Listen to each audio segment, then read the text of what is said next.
Genesis chapter 40.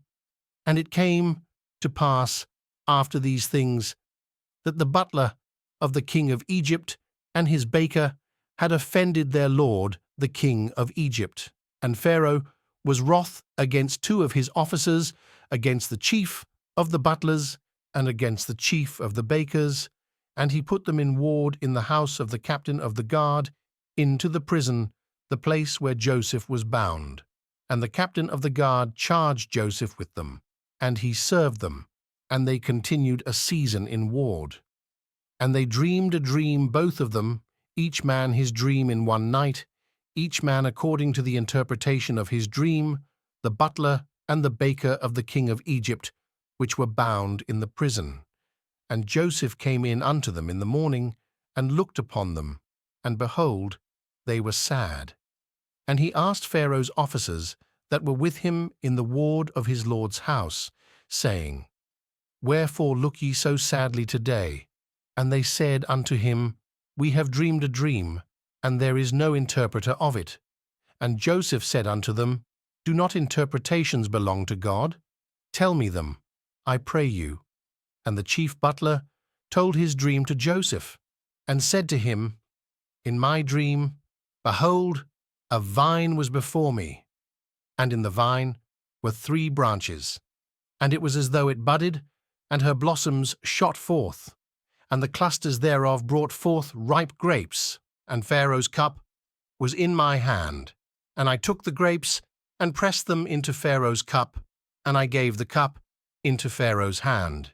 And Joseph said unto him, This is the interpretation of it. The 3 branches are 3 days, yet within 3 days shall Pharaoh lift up thine head, and restore thee unto thy place, and thou shalt deliver Pharaoh's cup into his hand, after the former manner, when thou wast his butler. But think on me when it shall be well with thee, and show kindness, I pray thee, unto me, and make mention of me unto Pharaoh, and bring me out of this house.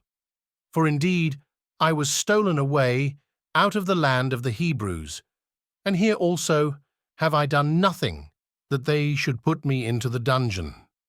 When the chief baker saw that the interpretation was good, he said unto Joseph, I also was in my dream, and behold, I had 3 white baskets on my head, and in the uppermost basket there was of all manner of bakemeats for Pharaoh, and the birds did eat them out of the basket upon my head. And Joseph answered and said, This is the interpretation thereof. The 3 baskets are 3 days, yet within 3 days shall Pharaoh lift up thy head from off thee, and shall hang thee on a tree, and the birds shall eat thy flesh from off thee. And it came to pass the 3rd day, which was Pharaoh's birthday, that he made a feast unto all his servants, and he lifted up the head of the chief butler and of the chief baker among his servants, and he restored the chief butler unto his butlership again, and he gave the cup into Pharaoh's hand, but he hanged the chief baker, as Joseph had interpreted to them. Yet did not the chief butler remember Joseph, but forgat him